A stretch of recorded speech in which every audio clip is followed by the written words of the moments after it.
Ancaman korupsi bagi NKRI. Kelompok 3.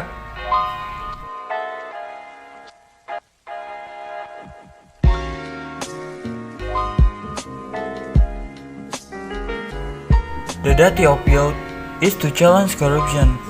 Tugas pemuda adalah menentang korupsi. Kurt Cobain.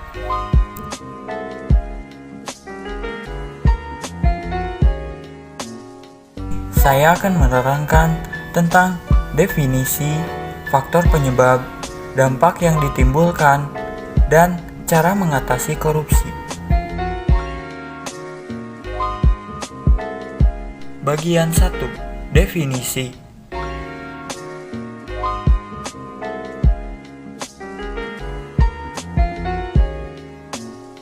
Pengertian korupsi. Korupsi berasal dari bahasa Latin corruptio yang berarti penyuapan atau dari kata orumper yang bermakna merusak. Korupsi secara epistemologi adalah suatu perbuatan buruk atau tindakan menyelewengkan dana, wewenang, waktu, dan sebagainya untuk kepentingan pribadi sehingga menyebabkan kerugian bagi pihak lain.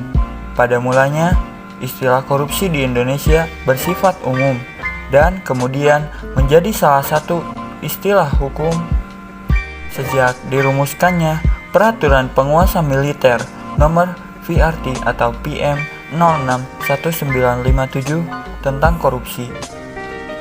Konsideransi peraturan tersebut menyebutkan menimbang bahwa berhubung dengan tidak adanya kelancaran dalam usaha-usaha memberantas perbuatan-perbuatan yang merugikan keuangan dan perekonomian negara yang oleh khalayak ramai dinamakan korupsi, perlu segera menetapkan suatu tata kerja untuk dapat menerobos kemacetan dalam usaha memberantas korupsi. Apabila diperhatikan dengan seksama, konsideransi peraturan tersebut memberi batasan, rumusan tentang apa yang dimaksud dengan korupsi dan apa maknanya. Dari konsideransi itu pula tersimpul beberapa unsur yang harus dipenuhi oleh suatu perbuatan untuk dapat disebut sebagai perbuatan korupsi.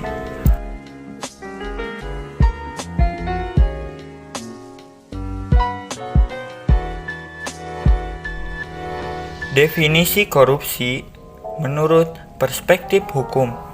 Menurut perspektif hukum, definisi korupsi secara gamblang telah dijelaskan dalam 13 buah pasal dalam Undang-Undang Nomor 31 Tahun 1999 yang telah diubah dengan Undang-Undang Nomor 20 Tahun 2001 tentang pemberantasan tindak pidana korupsi. Berdasarkan pasal-pasal tersebut, korupsi dirumuskan ke dalam 30 bentuk jenis tindak pidana korupsi. Pasal-pasal tersebut menerangkan secara terperinci mengenai perbuatan yang bisa dikenakan sanksi pidana karena korupsi. Ke-30 bentuk jenis tindak pidana korupsi tersebut pada dasarnya dapat dikelompokkan sebagai berikut. 1. Kerugian keuangan negara. 2. Suap menyuap. 3. Penggelapan dana dalam jabatan. 4. Pemerasan. 5. Perbuatan curang. 6. Benturan kepentingan dalam pengadaan. 7. Gratifikasi.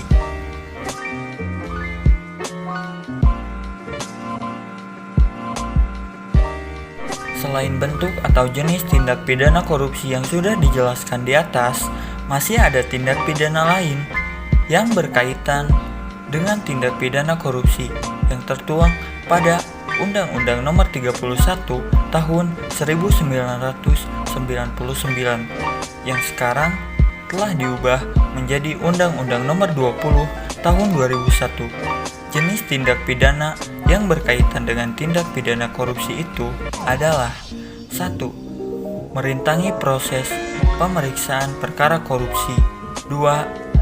Tidak memberi keterangan atau memberi keterangan yang tidak benar. 3. Bank yang tidak memberikan keterangan rekening tersangka. 4. Saksi atau ahli yang tidak memberi keterangan atau memberi keterangan palsu. 5. 5. Orang yang memegang rahasia jabatan tidak memberikan keterangan atau memberikan keterangan palsu. 6. Saksi yang membuka identitas pelapor. Bagian 2. Faktor penyebab. Faktor penyebab korupsi. Faktor penyebab korupsi dapat dibagi menjadi dua faktor, yaitu faktor internal dan faktor eksternal. Faktor internal merupakan penyebab korupsi yang datang dari diri pribadi, sedangkan faktor eksternal adalah faktor penyebab terjadinya korupsi karena sebab-sebab dari luar. Faktor internal. Faktor internal terdiri dari aspek moral, misalnya lemahnya keimanan, kejujuran, rasa malu. Aspek sikap atau perilaku, misalnya pola hidup konsumtif. Dan aspek sosial seperti keluarga yang dapat mendorong seseorang untuk berperilaku korup. Faktor eksternal. Faktor eksternal bisa ditinjau dari aspek ekonomi seperti pendapatan atau gaji yang tidak mencukupi kebutuhan. Aspek politis, misalnya instabilitas politik, kepentingan politis, meraih dan mempertahankan kekuasaan. Aspek manajemen dan organisasi, yaitu ketiadaan akuntabilitas dan transparansi.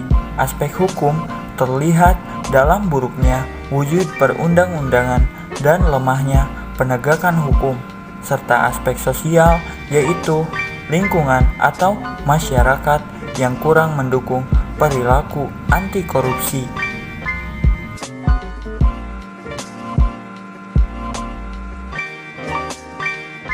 Berikut penjelasan yang lebih lengkap.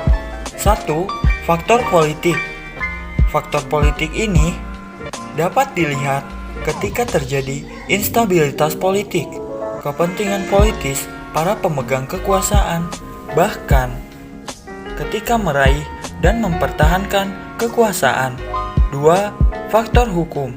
Faktor hukum sebagai penyebab korupsi bisa dilihat dari dua sisi, yaitu dari sisi aspek perundang-undangan dan dari sisi lemahnya penegakan hukum. 3. Faktor ekonomi. Ini dapat dijelaskan dari pendapatan atau gaji yang tidak mencukupi kebutuhan. 4. Faktor organisasi. Organisasi dalam hal ini adalah organisasi dalam arti yang luas, termasuk sistem pengorganisasian lingkungan masyarakat. Aspek-aspek penyebab terjadinya korupsi dari sudut pandang organisasi ini meliputi: A. Kurang adanya teladan dari pimpinan. B. Tidak adanya kultur organisasi yang benar. C. Sistem akuntabilitas di instansi pemerintah kurang memadai. D. Manajemen cenderung menutupi korupsi di dalam organisasinya.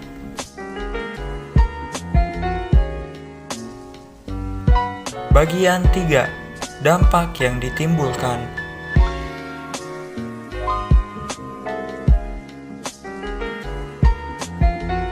Dampak yang ditimbulkan akibat korupsi. Korupsi mengakibatkan melambatnya pertumbuhan ekonomi negara, menurunnya investasi, meningkatnya kemiskinan, serta meningkatnya ketimpangan pendapatan. Korupsi juga dapat menurunkan tingkat kebahagiaan masyarakat di suatu negara. Tindakan korupsi merupakan tindakan yang sangat merugikan negara.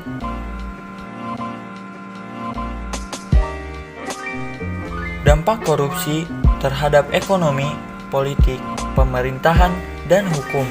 Dampak korupsi terhadap ekonomi, politik, pemerintahan, dan hukum menurut Undang-Undang Nomor 31 Tahun 1999 Pasal 2 Ayat 1 dinyatakan bahwa setiap orang yang secara melawan hukum melakukan perbuatan memperkaya diri sendiri atau orang lain atau suatu korporasi yang dapat merugikan keuangan negara atau perekonomian negara dipidana penjara dengan penjara seumur hidup atau pidana penjara paling singkat 4 tahun dan paling lama 20 tahun dan denda paling sedikit 200 juta rupiah dan paling banyak 1 miliar rupiah.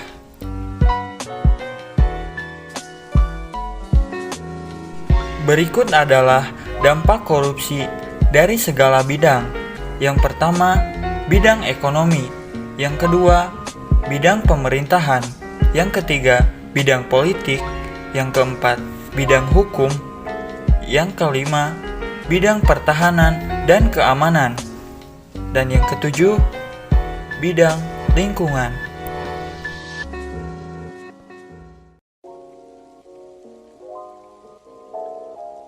Dampak korupsi di bidang ekonomi. 1. Penurunan produktivitas. Produktivitas pada setiap industri dan produksi akan menurun karena dampak dari korupsi ini. Produktivitas dari perusahaan-perusahaan akan terhambat dan tidak bisa berkembang lebih maju lagi. Hal ini dapat menyebabkan pengurangan jumlah karyawan atau PHK. Lalu akan banyak pengangguran yang menyebabkan angka kemiskinan meningkat. 2. Menurunnya pendapatan negara dari pajak. APBN dibiayai oleh pajak sebesar 70%, pajak penghasilan atau PPH, dan pajak pertambahan nilai atau PPN adalah jenis pajak yang paling banyak menyumbang untuk pendapatan negara. Penurunan pendapatan ini karena kenyataan bahwa banyak oknum pegawai pajak yang memanfaatkan kesempatan buruk ini untuk memperkaya dirinya sendiri. Hal ini juga mengakibatkan ketidakpercayaan masyarakat terhadap pegawai pajak dan tentunya akan menghambat proses pembangunan dan merugikan masyarakat.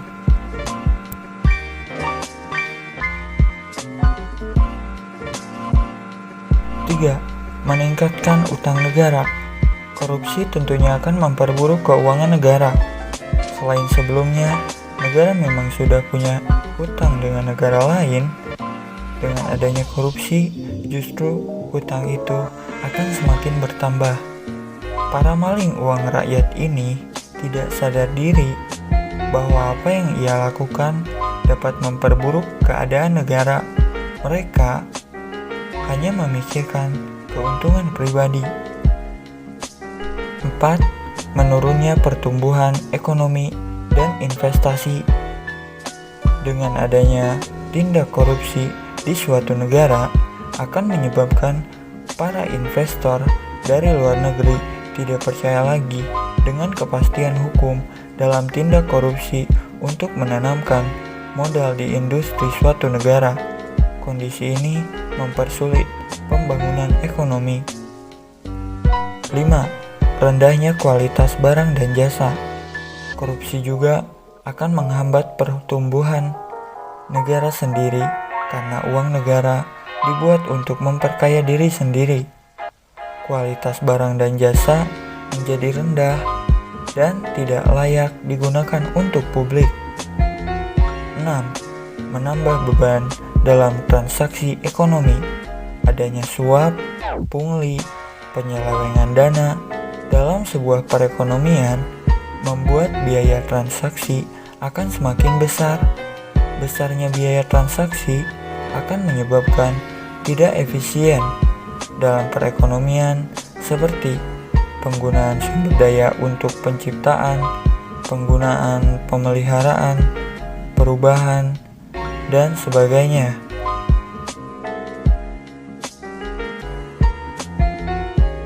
7. Ketimpangan pendapatan. Tindakan korupsi ini menyebabkan perpindahan sumber daya untuk publik ke tangan pelaku. Hal ini membuat uang pembelanjaan pemerintah menjadi berkurang.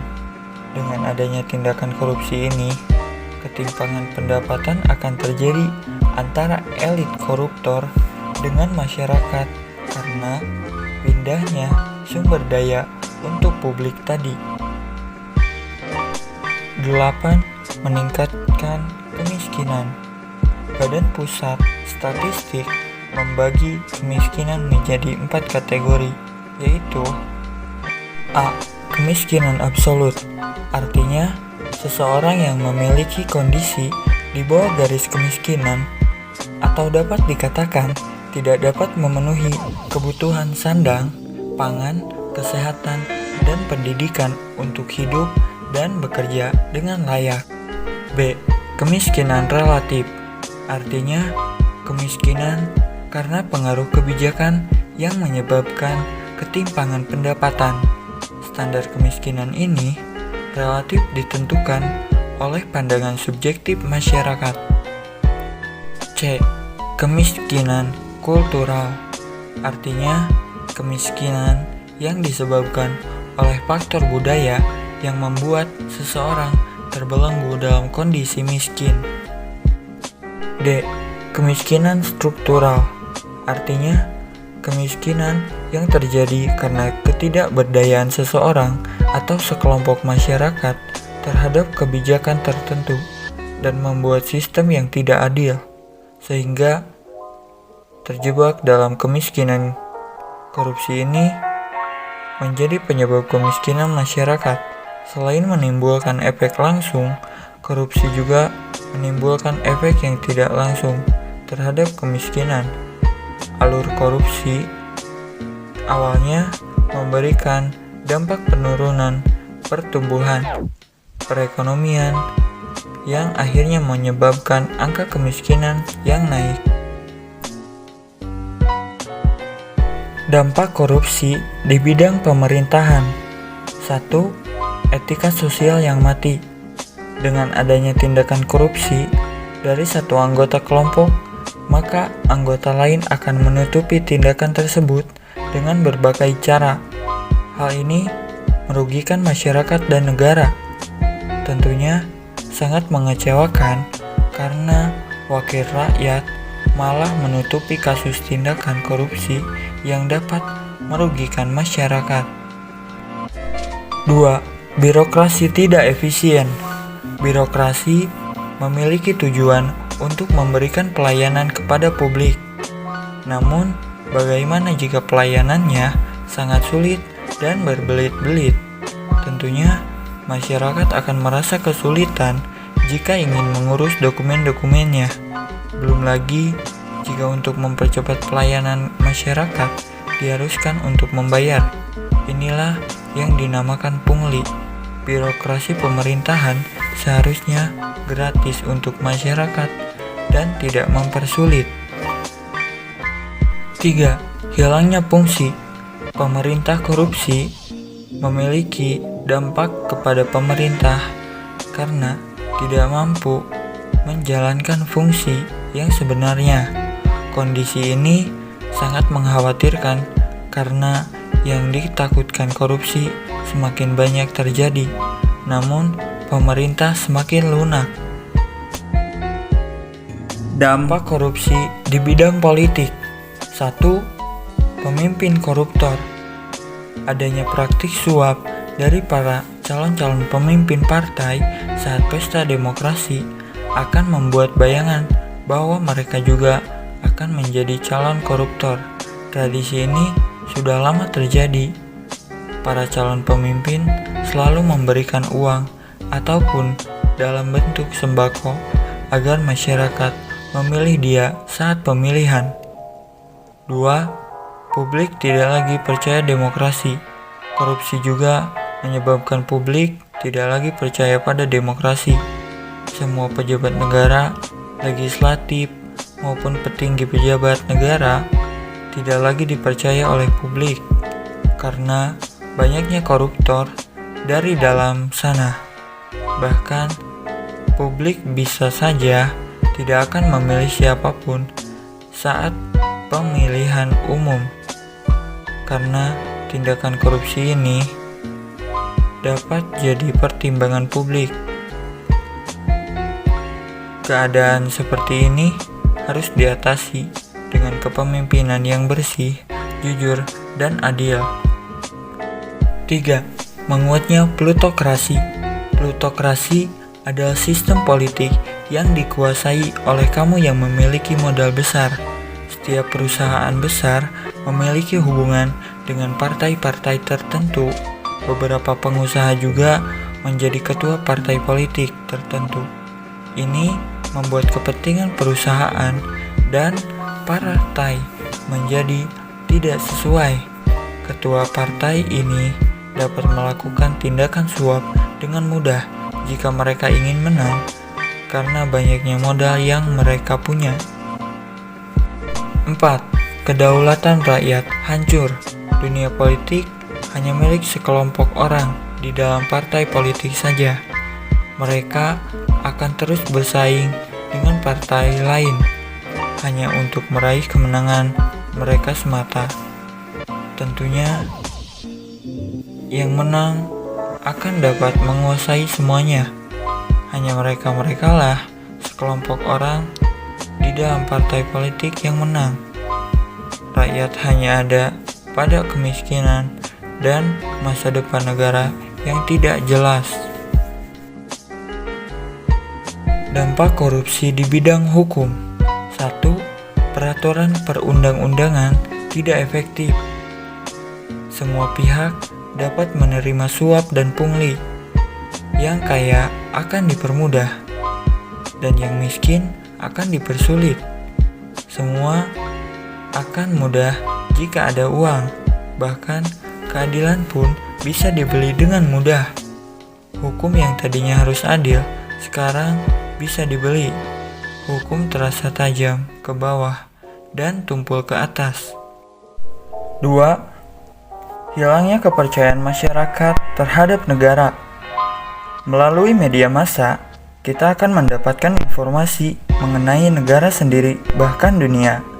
Dengan adanya kasus tindakan korupsi di negara sendiri, akan ada banyak informasi dari berbagai media massa mengenai bobroknya hukum di Indonesia tentang kasus korupsi. Hukum tidak benar-benar melindungi masyarakat. Para koruptor terlihat tenang ketika dijerat hukum, seperti tidak ada yang berbeda antara dihukum dan tidak.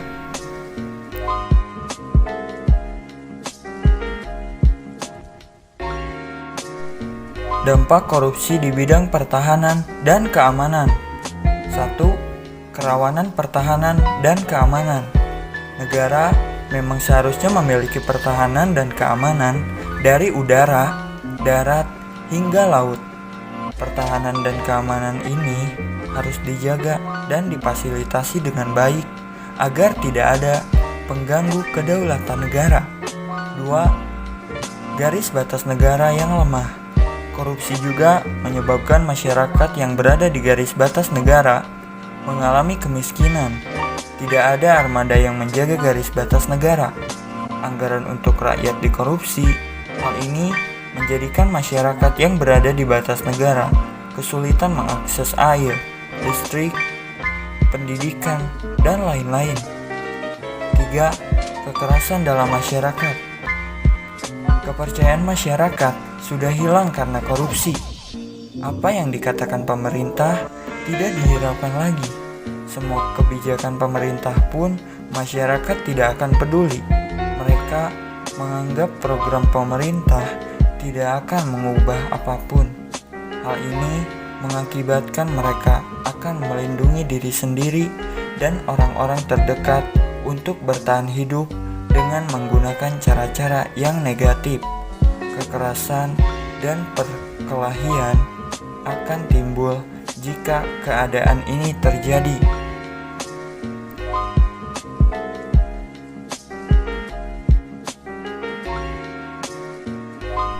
Dampak korupsi di bidang lingkungan. 1. Kualitas lingkungan rendah. Korupsi menyebabkan kualitas lingkungan menjadi rendah. Ini disebabkan oleh banyak faktor yang merusak lingkungan, sehingga kualitasnya menjadi rendah, seperti adanya kepentingan ekonomi, penebangan hutan, tambang yang dieksploitasi secara besar-besaran. 2. Kualitas hidup yang menurun. Dengan adanya kerusakan lingkungan dan rendahnya kualitas lingkungan akan memengaruhi kualitas hidup kita juga. Mulai dari kerusakan hutan yang mengurai oksigen, polusi udara dari pabrik industri yang semakin banyak, perairan yang tercemar karena limbah beracun, dan ikan yang mati dari limbah beracun.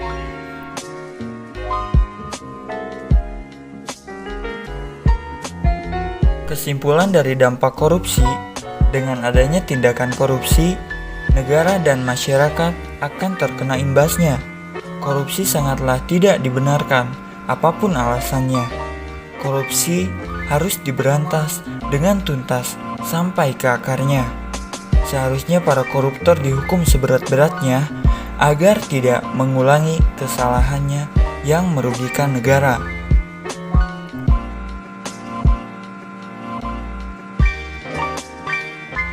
Bagian 4. Cara mengatasi. Cara mengatasi. 1. Mengatasi korupsi.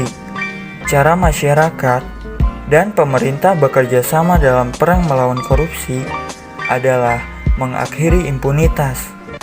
Penegakan hukum yang efektif sangat penting untuk memastikan para koruptor dihukum dan memutus siklus impunitas atau kebebasan dari hukuman atau kerugian.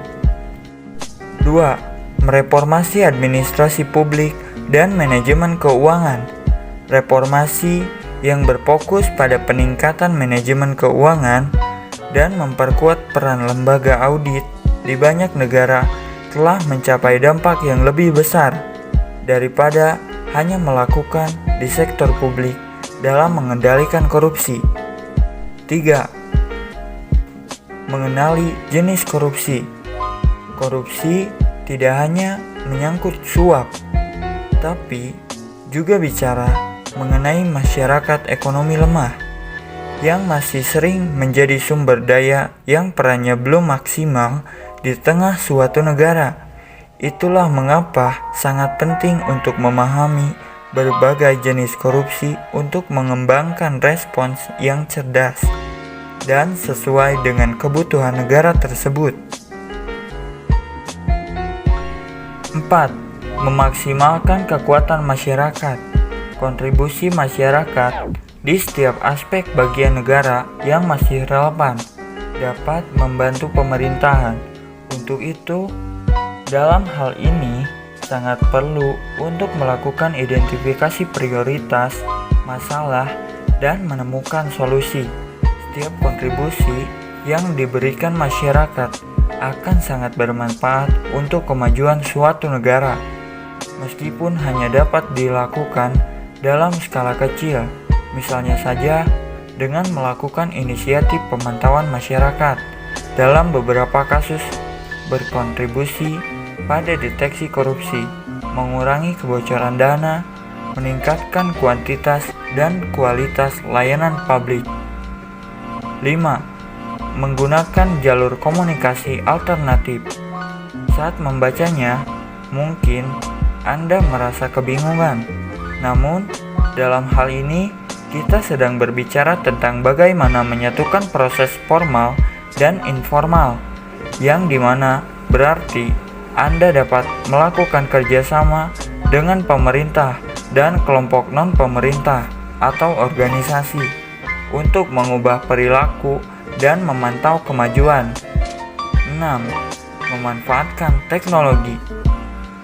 Bersyukur saat ini sudah ada teknologi yang menunjang segala aktivitas masyarakat, menjalin komunikasi, serta untuk membangun pertukaran yang dinamis hingga berkelanjutan antara pemangku kepentingan utama, baik pemerintah, warga, negara, bisnis, kelompok masyarakat sipil, media, akademisi, dan lain-lain. Memberikan kontribusi sebagai masyarakat, berinvestasilah dalam institusi dan kebijakan yang diambil oleh pemerintah, meskipun sifatnya sangat terbatas dan tentunya disertai dengan berbagai aturan yang sudah ada sebelumnya.